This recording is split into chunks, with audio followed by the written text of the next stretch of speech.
The city of Sheffield in England was famous for its huge steel output. Nearly 40% of world steel was once produced there. Railways, bridges and ships around the world were built with it, and even the famous Brooklyn Bridge in New York has Sheffield steel in it. Stainless steel with its thousands of uses was developed in the city, and Made in Sheffield was the world's first famous trademark.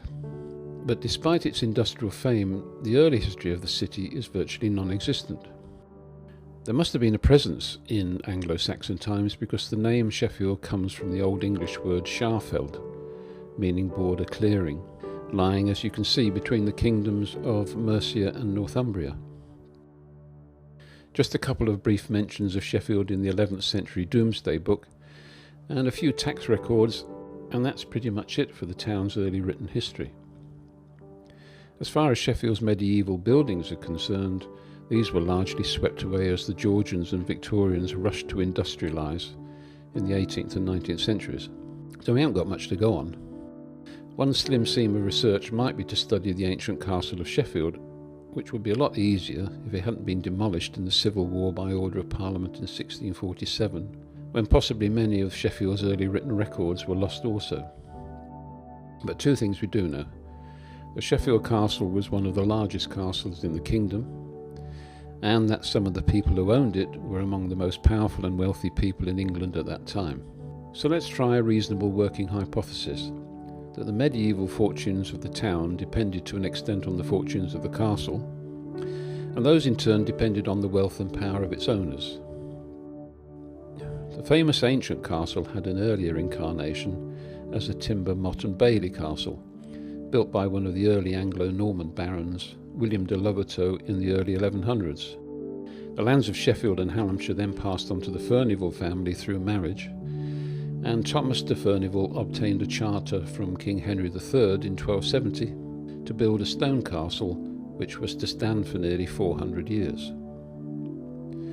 Adjoining the castle was a 2,000-acre deer park with ponds for fishing and fowling. Thomas didn't live long to enjoy his work, however. He died and was buried in his castle in 1279. The next Lord Furnivall, also Thomas, probably did more for Sheffield than any other early landowner. The people were freed from many of their feudal ties, and Sheffield became a free borough with a municipal court and trial by jury.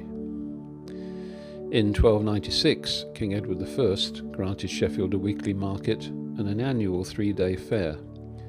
The area West Bar gets its name from the toll bar where people from outside Sheffield were charged to come to the weekly market.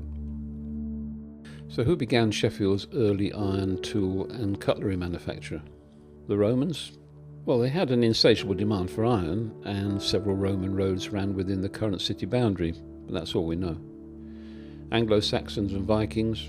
Well, both needed iron tools and weapons, but still no real evidence. But by the 13th century, cutlery manufacture was well underway. The Made in Sheffield trademark we mentioned earlier was first used by someone called Robert the Cutler, so the trademark still used today predates other world-famous brands by nearly 600 years. By the 14th century, Sheffield was well known for iron tool and cutlery production. Even Geoffrey Chaucer at the Royal Court in London mentioned in one of his Canterbury Tales of around 1385 a Sheffield thwittle, or sharp all-purpose knife, worn at the belt by just about everyone. But what effect did the Black Death of 1348 to 1352 have on Sheffield? Inevitably, there are very few records. Some things we do know are that between 30 and 40% of the population of England must have died, and many, many thousands of people migrated looking for work. The 300-year-old feudal system was damaged beyond repair. Landowners were desperate for workers and began paying wages, and those wages rose through lack of skilled labour. Cheap unused land was available for profitable meat production, reducing demand for crops, and as a result, overall productivity increased and real wealth per person shot up. How did all this affect Sheffield? Well, the death rates from the plagues must have been similar, but the subsequent rise in wages for over 50 years must have had a significant effect on the prosperity of a town, providing tools, knives and cutlery for all those who can now afford them. Sheffield may also have provided weapons for the local lords involved in the 100 Years' War between England and France. In the early years of the 15th century, Sheffield Castle passed through marriage to John Talbot, the first Earl of Shrewsbury, and one of the most famous military leaders of his generation, even being mentioned in Shakespeare's Henry VI, Part 1. At his death at the Battle of Châtillon, France, in 1453, his bodyguard of Sheffield men perished with him. It was said every family in the town, rich or poor, was in mourning. The population of England kept falling, and so too demand. Workers were thrown off the land as landowners began renting out land to richer peasants, or turning it into pasture for livestock, and this began the 15th century boom in wool production.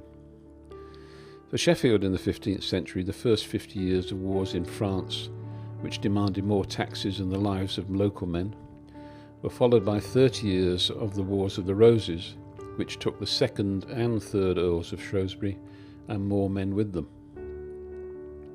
A 40-year economic slump in the middle of the century completed the miserable picture. But the fourth Earl, George Talbot, did have a positive effect on the town and was Lord of Sheffield for 70 years. In 1516 he built the magnificent Tudor Manor Lodge in the deer park adjoining the castle, conveniently situated out of sight of an increasingly industrial working town with its smoke and smells. This lodge became the favourite residence of the Talbot family. Anticipating Henry VIII's dissolution of the family priory and workshop, the Earl also had a special chapel and burial vault built in the parish church of St. Peter and St. Paul for himself and his family, which you can still see today in the cathedral. The fifth Earl, Francis Talbot, was a trusted servant to four monarchs of greatly differing religious views, a pretty impressive feat considering the fates of many of his contemporaries. Most of his time was spent at court, but his funeral in 1560 was probably the most spectacular event in Sheffield's history. 79 deer were boiled, roasted and baked for the guest mourners at the funeral feast at the castle. Even the poor were invited to eat and drink, but only the leftovers. And they also got 2p each. That's about £3 or $5 today, so grief obviously got the better of generosity.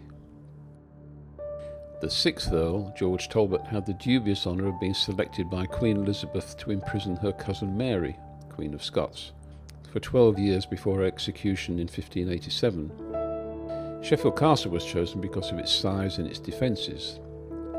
Mary arrived with 40 staff, mainly French and Scots, and Talbot added up to 70 extra townspeople as guards and servants to ensure she didn't escape. Elizabeth had reason to be paranoid. Mary had a good claim to the English throne and had vowed to return England to Catholicism.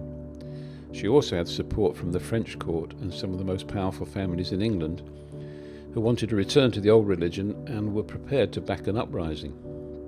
What the people of Sheffield thought about their royal prisoner and the political comings and goings of the English and French royal courtiers in the town, we don't know. The idea they might end up in the middle of a religious war couldn't have thrilled them much, and an earthquake in 1575 which shook the town and castle walls probably didn't improve their superstitious humours either. But catering for the needs of the castle's many new famous and wealthy occupants must have meant plenty of work and trade to take the edge off their worries.